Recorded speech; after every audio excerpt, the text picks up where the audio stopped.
আসসালামু আলাইকুম প্রিয় শিক্ষার্থী বন্ধুরা, কেমন আছো? দূর দূরান্ত থেকে যে ডিস্ট্রিক্ট থেকে আমাদের ক্লাসটা ফলো করছো তাদের অভিনন্দন ও স্বাগতম জানিয়ে আমরা আজকের ক্লাস শুরু করছি। প্রিয় শিক্ষার্থী বন্ধুরা, আমরা গত ক্লাসে ট্রান্সফরমেশন অফ সেন্টেন্স সম্পর্কে আলোচনা করেছিলাম। আজকে আমরা আলোচনা করব ট্রান্সফরমেশন সেন্টেন্সের বাকি একটা অংশ। আমরা গত ক্লাসে শিখেছিলাম কমপ্লেক্স এবং সিম্পল, অর্থাৎ আমরা আলোচনা করে বোঝাতে চেয়েছিলাম কমপ্লেক্স, সিম্পল এবং কম্পাউন্ড এই তিনটা খুবই কঠিন স্টুডেন্টের কাছে মনে হয়, কিন্তু আমরা সহজ টেকনিকে এবং সুন্দর স্টাইলে মাত্র শিখেছি কিভাবে কমপ্লেক্স থেকে সিম্পল করতে হয়। আজকে আমরা আলোচনা করব দ্বিতীয় পার্ট, মানে দ্বিতীয় অংশ। সেই অংশটা বলতে আমরা বোঝাচ্ছি কিভাবে কোনো সেন্টেন্সকে কম্পাউন্ড করা যায়। তাহলে বেশি কথা না বাড়িয়ে আমরা চলে যাই আমাদের মূল ক্লাসে। আমরা আজকে শিখবো কিভাবে কম্পাউন্ড করা যায়। আর যারা ক্লাসটা দেখছো এবং তারা যদি আমাদের এই গ্রিন পেন স্কুল চ্যানেলে নতুন হয়ে থাকো, তারা অবশ্যই সাবস্ক্রাইব করবে এবং তাদের মতামত কমেন্ট বক্সে জানিয়ে দেবে। যাক, তাহলে আমরা কথা না বাড়িয়ে আমাদের ক্লাসটা শুরু করি। তাহলে কিভাবে কম্পাউন্ড করা যায়? আসো, কম্পাউন্ড মানে কি? কম্পাউন্ড মানে যৌগিক বাক্য। আমরা জানি এর বাংলাকে যৌগিক বাক্য বলা হয়। তবে সবচেয়ে মজার ব্যাপার হচ্ছে কম্পাউন্ড মানে কোনো সেন্টেন্সের মাঝে, মানে দুইটা সেন্টেন্সের মাঝে অ্যান্ড, বাট, অর এই তিনটা ওয়ার্ড থাকলে অবশ্যই কম্পাউন্ড হয়। খুব মনোযোগ দাও। অ্যান্ড, বাট, অর দুইটা সেন্টেন্সের মাঝে যদি অ্যান্ড, বাট, অর হয় তাহলে অবশ্যই এটাকে কম্পাউন্ড সেন্টেন্স বলা হয়। সেন্টেন্স মানে আমরা জানি বাক্য, অর্থাৎ দুইটা সেন্টেন্স বারবার রিপিট করার অর্থ হচ্ছে অনেক সময় দেখা যায় ওয়ার্ডের মাঝে অ্যান্ড থাকে, যেমন কামাল অ্যান্ড জামাল। এই যে অ্যান্ড, কামাল অ্যান্ড জামাল, এটা হচ্ছে ওয়ার্ডের অ্যান্ড। ওয়ার্ডের অ্যান্ডকে কম্পাউন্ড বলবো না, আমরা বলবো সেন্টেন্স, অর্থাৎ সাবজেক্ট ও ভার্ব থাকবে দুইটা সেন্টেন্সের মাঝে অ্যান্ড, বাট, অর। তাহলে স্যার কম্পাউন্ড বলতে আপনি বুঝাইতে চাচ্ছেন অ্যান্ড, বাট, অর দুইটা সেন্টেন্সের মাঝে থাকবে তাই, কিন্তু ওয়ার্ড না। যেমন আমরা একটা এক্সাম্পল, যে Kamal and Jamal came here, তারা এখানে এসেছিল, কামাল এবং জামাল। তাহলে কামাল এবং জামাল এই দুইটা কিন্তু অ্যান্ড যুক্ত থাকা শর্তে এটা কম্পাউন্ড না, এটা হচ্ছে ওয়ার্ডের অ্যান্ড। এখন আমরা আলোচনা করি কম্পাউন্ড কিভাবে করতে হয়। তাহলে খুব মনোযোগ সহকারে খেয়াল করি। দেখো, আমরা একটু বোর্ড ফলো করি। তাহলে আমাদের এখানে যেটা আলোচনা হচ্ছে কিভাবে কম্পাউন্ড করবে। দেখো কিভাবে কম্পাউন্ড করতে হবে। তাহলে আমরা এখন দেখি কম্পাউন্ড মানে যৌগিক বাক্য, আমরা একটু আগে আলোচনা করেছি। এখন আমরা একটু বোর্ডটা ফলো করব খুব মনোযোগ সহকারে। BUT, but. দেখো এই যে ওয়ার্ডটা লিখেছে বাট, এটা একটা ওয়ার্ড। আর বাট এমন একটা ওয়ার্ড, এটা নেগেটিভ অর্থ প্রকাশ করে সারা জীবন।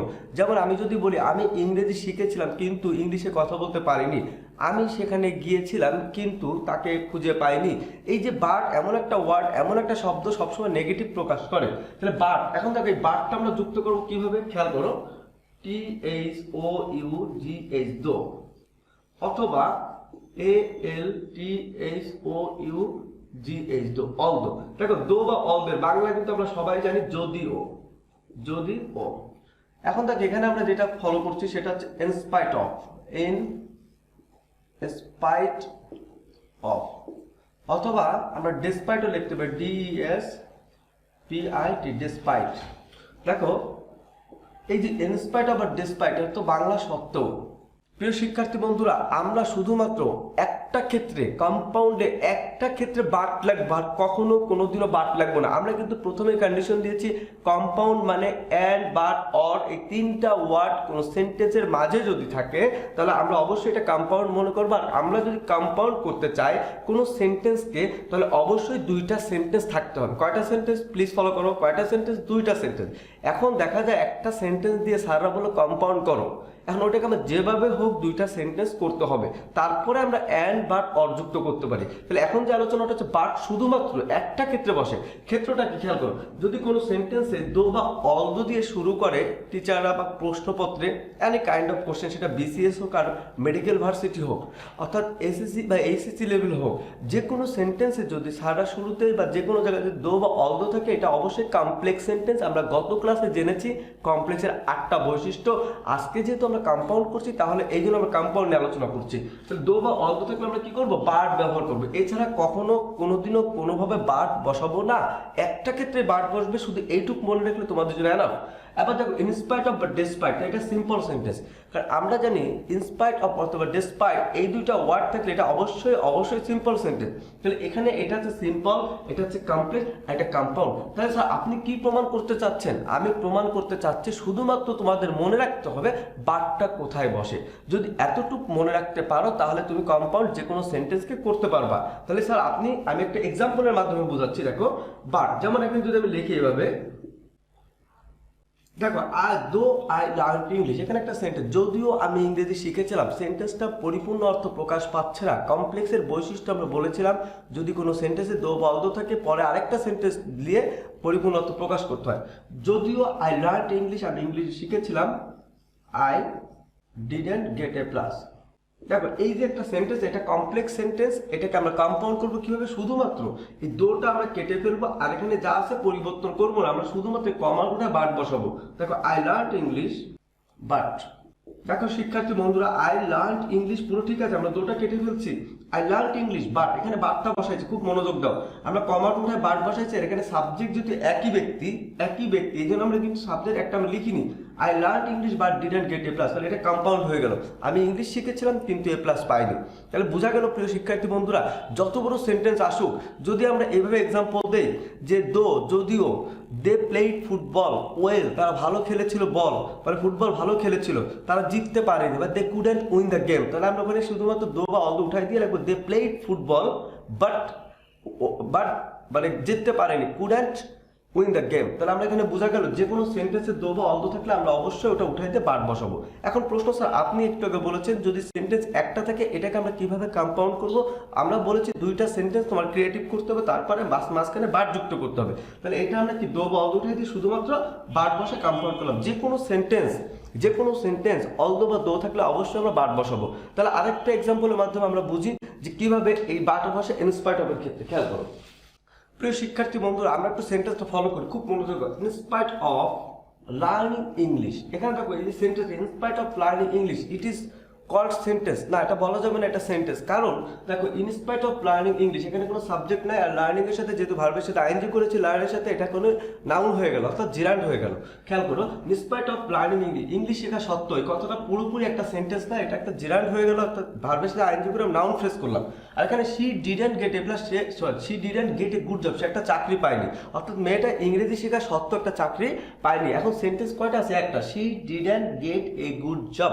এখানে সেন্টেন্স যেহেতু একটা আছে, আর এই যে আমাদের যে ফ্রেজটা আছে ইনস্পাইট অফ লার্নিং ইংলিশ, এই যে ওয়ার্ডটা মানে এই সেন্টেন্সটা, এটা কিন্তু সেন্টেন্স, এটাকে আমরা সেন্টেন্স তৈরি করতে হবে। তাহলে প্রথমে সেন্টেন্স তৈরি করতে গেলে আমাদের কি করতে হবে? এই পুরো সেন্টেন্সের মধ্যে আমরা একটা সাবজেক্ট খুঁজে বের করি। সাবজেক্টটা কি? শি। তাহলে আমরা এখানে শি লিখবো, শি। দেখো শি, এখন দেখো এই সাবজেক্ট খুঁজে বের করতে শি, এখন এখানে ডিড নট যেহেতু V2 মানে ভার্ব 2, তাহলে লার্নিং এর আমাদের কি লাগবে? ভার্ব 2 লাগবে, অর্থাৎ লার্ন, লার্ন, তারপর যা আছে ইংলিশ। দেখো এখানে আমরা বুঝি এখানে শি লার্ন ইংলিশ, দেখো এই সেন্টেন্স ইনস্পাইট অফ থাকছে না, আমি উঠাই দিচ্ছি, কারণ আমরা এখানে সাবজেক্টটা যখন খুঁজে পেয়েছি, সাবজেক্টটা পাওয়ার পর ভার্ব জানি, আমরা জানি সাবজেক্টের পরেই ভার্বের কাজ। ইংরেজি গ্রামার দুইটা মৌলিক বিষয়ের উপর সবসময় প্রতিষ্ঠিত, দুইটার মধ্যে আমরা একটা বলি পার্টস অফ স্পিচ, আরেকটা বলি সেন্টেন্স। এই জন্য আমরা সেন্টেন্স আগে বুঝবো। তো এখানে she learn English but didn't get a good job. তার প্রিয় শিক্ষার্থী বন্ধুরা, আমরা বুঝলাম শুধুমাত্র একটা ক্ষেত্রে বাট বসে। আমরা এই সেন্টেন্সটা এতক্ষণ বোঝানোর মূল কারণ হচ্ছে বাকি সবগুলো তুমি অ্যান্ড বসাবা, খুব মনোযোগ, বাকি সবগুলো কি বসাবো? অ্যান্ড বসাবো। তাহলে স্যার একটা ক্ষেত্রে আমরা মনে রাখলে হচ্ছে দো বা অলদো থাকলে বাট বসবে, ইনস্পাইট অফ থাকলেও বাট বসবে। এখন আমরা আরেকটা ক্ষেত্র বুঝবো যেটা খুব ইম্পর্টেন্ট, কারণ বাট, অর এবং অ্যান্ড তিনটা ওয়ার্ড হচ্ছে কম্পাউন্ডের প্রধান বৈশিষ্ট্য। তাহলে বাটটা তো স্যার আমরা বুঝলাম, এখন সব ক্ষেত্রে কি আমরা অ্যান্ড লাগবে? একটা প্রশ্ন, অফকোর্স সব ক্ষেত্রে আমরা অ্যান্ড লাগবো, শুধু আরেকটা ক্ষেত্রে অর লাগবে, সেই অরটা আমরা একটু শর্টকাটে জেনে নিই। আমরা বোর্ড ফলো করি, প্লিজ ফলো করো। দেখো অর অর্থ অথবা, আমরা জানি অরটা নেগেটিভ ওয়ার্ড, এই অরের সাথে সম্পর্ক হচ্ছে আনলেসের। দেখো আনলেস হতো যদি না, আনলেস হতো কি? যদি না। এই আনলেসের সিনোনিম মানে প্রতিশব্দ, আমরা যদি লিখি এইভাবে, দেখো সিনোনিম মানে আমরা প্রতিশব্দ আমরা জানি, আমরা খুব মনোযোগ সহকারে ফলো করি। অনেক সময় আনলেস না দিয়ে সারা চালাকি করে ইফও দিতে পারে, if plus subject plus do not বা does not, if you don't come, তুমি যদি না আসো। ঠিক এই শর্ট ফর্ম হচ্ছে আনলেস, শর্ট ফর্মকে আনলেস। যেমন আমার নাম আরমান, আমার আরেকটা নাম আছে, দ্বিতীয় নামটা আরেকটা নাম, ওটা একই ব্যক্তি দুইটা বা তিনটা নাম থাকতে পারে। ঠিক আনলেসের আরেকটা নাম হচ্ছে, আনলেসের আরেকটা নাম হচ্ছে ইফ। কি হবে? ইফ সাবজেক্ট ডু নট বা ডাজ নট। অনেক সময় সাদা চালাকি করে আনলেসের পরিবর্তে কি করতে পারে, if plus subject plus do not বা ডাজ নট লিখতে পারে, একই কথা। এখন দেখো অরে যখন আমরা উইদাউট, দেখো উইদাউট, এখন দেখো প্রিয় শিক্ষার্থী বন্ধুরা, আমরা আজকে মজার একটা জিনিস শিখি কম্পাউন্ডের মধ্যে। আমরা উইদাউটের বাংলা যদি কোনো কাউকে প্রশ্ন করি, 80% স্টুডেন্ট উত্তর দেবে উইদাউট অর্থ ছাড়া, অর্থাৎ উইদাউট ছাড়া, তুমি ছাড়া, উইদাউট ইউ। কিন্তু রিয়েল বাংলা কি? উইদাউটের রিয়েল বাংলা, এই উইদাউট অর্থ ছাড়া এটাকে গ্রামাটিক্যাল বাংলা বলা হয়। কিন্তু রিয়েল বাংলা বলতে আমরা উইদাউটের বাংলা বলতে আমরা নালে বলবো। কি বলবো? নালে। প্রশ্ন স্যার, নালে আবার কথাটা কেমন হয়ে গেল না? হ্যাঁ অবশ্যই, কারণ আমরা বাই মানে জানি দ্বারা বা কর্তৃক বা দিয়া, কিন্তু এটা গ্রামাটিক্যাল বাংলা, কিন্তু রিয়েল একটা বাংলা আছে ভাই। সে বাংলাটা কি? পরবর্তী ক্লাসে কমেন্ট বক্সে তোমরা অবশ্যই কমেন্ট করবে বায়ের বাংলা কি, রিয়েল বাংলা। আমরা কিন্তু দেখো খেয়াল করো, উইদাউট অর্থ নালে, যেমন তুমি না আসলে উইদাউট কামিং হিয়ার, উত্তরটি না লিখলে without writing the answer, English না শিখলে উইদাউট লার্নিং ইংলিশ। তাহলে মজা একটা জিনিস কি, বাংলা কথার শেষে যদি নালে থাকে তাহলে আমরা উইদাউট দিয়ে কথা বলবো। যেমন আমি যদি বলি তুমি ইংলিশ না শিখলে এ প্লাস পাবে না, ইংলিশ না শিখলে ভালো একটা চাকরি পাবে না, তাহলে কি হবে? Without learning English, without learning English, English না শিখলে কি তুমি পাবে না, you will not get a good job, তুমি ভালো চাকরি পাবে না, you can not get A plus, তুমি এ প্লাস নাও পেতে পারো। তাহলে কি বোঝা, মজার একটা জিনিস শিখলাম, উইদাউট তো নালে, রিয়েল বাংলা। আর গ্রামাটিক্যাল বাংলাতে ছাড়া। তাহলে আমরা আজকে এটা দিয়ে অবশ্যই ইংলিশে প্র্যাকটিস করবো, কথা বলবো। ক্লিয়ার? তো দেখো অর বলবে শুধুমাত্র উইদাউট থাকলে অথবা আনলেস থাকলে, উইদাউট থাকলে অথবা আনলেস থাকলে। তবে এই গ্রামারটা অবশ্যই ভালোভাবে বোঝাচ্ছে এই কারণে, কারণ অর এমন একটা ওয়ার্ড, এটা সবসময় ইম্পারেটিভ সেন্টেন্সে কম্পাউন্ড করতে হয়। মাথায় ঢুকাই ফেলো, ইম্পারেটিভ সেন্টেন্সে কম্পাউন্ড করতে হয়। যদি আনলেস যুক্ত কোনো সেন্টেন্স পরীক্ষা আসে, আমরা অবশ্যই ইম্পারেটিভে করব। ইম্পারেটিভ বলতে আমরা কি বুঝি স্যার? সাবজেক্ট থাকবে না, সাবজেক্ট থাকবে না, শুরুতে ভার্ব দিয়ে শুরু হবে। যেমন আমরা নর্মাল একটা কথা জানি, ডু অর ডাই, পর হয় মর। ঠিক একইভাবে যেমন আমরা এইভাবে বলতে পারি যে রিড অর ফেল, হয় পর নয় ফেল কর, ব্যর্থ হয়। তো এখন দেখো আমরা এখানে উইদাউট এই অরটা বসাবো শুধুমাত্র ইম্পারেটিভ ক্ষেত্রে। তো নোটটা হবে কি? ইম্পারেটিভ, PERATIV, ইম্পারেটিভ এ কম্পাউন্ড করতে হবে। তাহলে আমরা আজকে বুঝলাম কম্পাউন্ড অল, বাংলাদেশে যতগুলো কম্পাউন্ড থাকুক মনে রাখবা, বাট থাকলে অল দো বা দো ইনস্পাইট অফ, আর অল, এই দুইটা মনে রাখলে সব ক্ষেত্রে অ্যান্ড বসাইলে হবে। কি বসাইলে হবে? অ্যান্ড বসাইলে হবে। এই জন্য এই দুইটা আমরা আলোচনা করছি, আর বাকি সব ক্ষেত্রে আমরা অ্যান্ড যুক্ত করে কম্পাউন্ড করবো। খেয়াল করো, এক্সাম্পলের মাধ্যমে বোঝানোর চেষ্টা করছি। দেখো, unless you take exercise, unless you take exercise you can not keep fit. তুমি নিয়মিত ব্যায়াম না করলে, যদি ব্যায়াম না করো তাহলে সুস্থ থাকতে নাও পারো। ঠিক আমরা এখানে কি করবো? আনলেসটা কেটে দেবো, সাবজেক্টটাও কেটে দেবো, কারণ আমরা একটু আগে বলেছি যদি আনলেস যুক্ত কোনো সেন্টেন্সকে কম্পাউন্ড করতে চাও তাহলে অবশ্যই অর দিয়ে করবো। উত্তরটা আমাদের কি হবে? টেক, বড় হাতে take, take exercise or you take or can not. তাহলে প্রিয় শিক্ষার্থী বন্ধুরা, আমরা কি বুঝলাম? Take exercise or can keep fit, ব্যায়াম করো, নয়তো তুমি অসুস্থ হতে পারো, সুস্থ থাকতে নাও পারো। তাহলে প্রিয় শিক্ষার্থী বন্ধুরা, আমরা বুঝলাম আনলেস দিয়ে, অর্থাৎ যদি তুমি ব্যায়াম না করো, তুমি সুস্থ থাকতে নাও পারো, ক্যান নট কিপ ফিট। আর এখানে বোঝা গেল টেক এক্সারসাইজ, হয় ব্যায়াম কর, নয়তো অসুস্থ অর্থাৎ সুস্থ থাকতে নাও পারিস, এমন কিছু ব্যাখ্যা। এখন যদি আনলেস না দিয়ে পরীক্ষার হলে সারা চালাকি করে আমাদের উইদাউট একটু দেখি। দেখো প্রিয় শিক্ষার্থী, উইদাউট রিডিং দ্য বুক, অর্থাৎ বাংলাটা কি শিখেছিলাম একটু আগে? বই না পড়লে। উইদাউট মানে নালে, আর রিড মানে পড়ি, তাহলে পড়ির সাথে নালে যুক্ত করে না পড়লে, উইদাউট রিডিং দ্য বুক, বইটি না পড়লে ইউ ক্যান, তুমি পারো না গেট এ প্লাস নাও পেতে পারো। তাহলে উইদাউটটা কেটে দেবো। এখন এই সাবজেক্টের সাথে ভার্বের সাথে যে আইন দিয়ে আছে আমরা মূল ভার্ব করবো, read, READ, read the book, read the book. Or সাবজেক্টটা কেটে দাও, or can get a plus। তার প্রিয় শিক্ষার্থী বুঝলাম রিড দ্য বুক, বইটি পড়, or can get a plus, নাহলে তো এ প্লাস নাও পেতে পারি। তো প্রিয় শিক্ষার্থী বন্ধুরা, অভিনন্দন ও স্বাগতম আরেকবার জানাচ্ছি তোমরা ক্লাসটা করার জন্য এবং দেখার জন্য।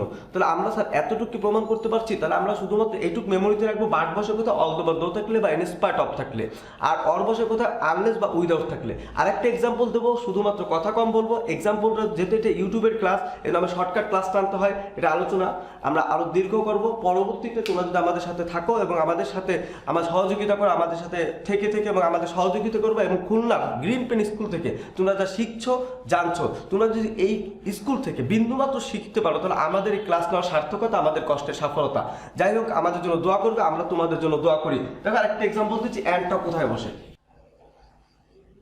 প্রিয় শিক্ষার্থী বন্ধুরা দেখো, অ্যাজ দে ওয়েন্ট দেয়ার, যেহেতু তারা সেখানে গিয়েছিল, কমা যে ফাউন্ডার, তারা তাকে খুঁজে পেয়েছিল। স্যার আপনি কিন্তু বলেছেন একমাত্র একটা ক্ষেত্রে বার্ড বসে, কিন্তু এখানে যেহেতু অলদো বা দোনায় বার্ড বসবে না, 100% মানে শিওর হয়ে যাচ্ছে। আর এখানে যেহেতু আনলেস নাই, তা অর বসবে না, তাহলে স্যার এখানে কি হবে, অ্যাজ আমরা কেটে ফেলছি, তাহলে উত্তর হবে they went there, sorry and বসবে, কি বসবে, and found her, FOUND, found her. প্রিয় শিক্ষার্থী, দে ওয়েন্ট দেয়ার, তারা সেখানে গিয়েছিল, অ্যান্ড খুব মনোযোগ, অ্যান্ড ফাউন্ডার, তাকে খুঁজে পেয়েছিল, খুব মনোযোগ। তাহলে আমরা বুঝলাম স্যার শুধুমাত্র দুইটা ক্ষেত্রে বুঝলে, বাকিগুলো আমরা অ্যান্ড বসাবো। তারপর আমরা মৌখিকভাবে আলোচনা করছি, যদি ইফ দিয়ে কোনো সেন্টেন্স আসে, ইফ দিয়ে যদি আসে, এটা অ্যান্ড হবে, তবে ইম্পারেটিভ। যেমন ইফ ইউ কাম, যদি তুমি আসো, আই উইল গো, তাহলে এখানে কাম মানে আসো, অ্যান্ড ইউ গো, তুমি যাও। তো এখানে বলতে কাম অ্যান্ড গো, তাহলে অ্যান্ড যুক্ত হচ্ছে ইম্পারেটিভ। তাহলে দুইটা ক্ষেত্রে ইম্পারেটিভ হচ্ছে আনলেস, একটা হচ্ছে ইফ। একটা নেগেটিভ, যেমন নেগেটিভ বলতে অর, আর পজিটিভ বলতে অ্যান্ড। প্রিয় শিক্ষার্থী বন্ধুরা, ক্লাসটা তোমরা দেখার পর যদি শিখতে পারো, অবশ্যই কমেন্ট বক্সে তোমাদের কমেন্ট করবে, মন্তব্য জানার পরবর্তী ক্লাস দেখার জন্য আমন্ত্রণ রইল। আর পরবর্তী ক্লাস ট্রান্সফরমেশনের চমৎকার একটা ক্লাস নিয়ে আসবো তোমাদের কমেন্ট বক্সে কমেন্ট জানার পরে। থ্যাংক ইউ, ধন্যবাদ, পরে দেখা হবে, আল্লাহ হাফেজ।